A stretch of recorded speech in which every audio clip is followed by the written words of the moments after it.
So this is how you can change your Bitmoji gender on Snapchat. Hey everyone, welcome to our guide for Snapchat.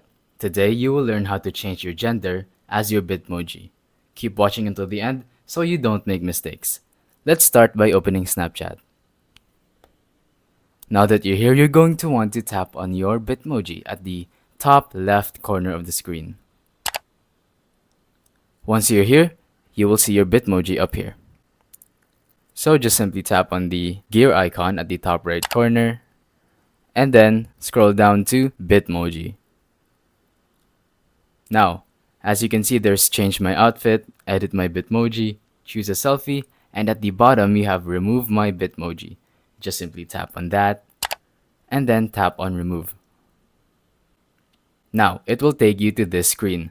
You have this option to create a new avatar. So just simply tap on that as well.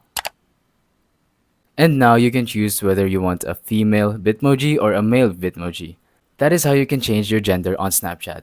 So that is it for this video. Thank you for watching. Don't forget to leave a like, subscribe, and let us know in the comments if the tutorial worked or if you have any questions. Thank you and goodbye.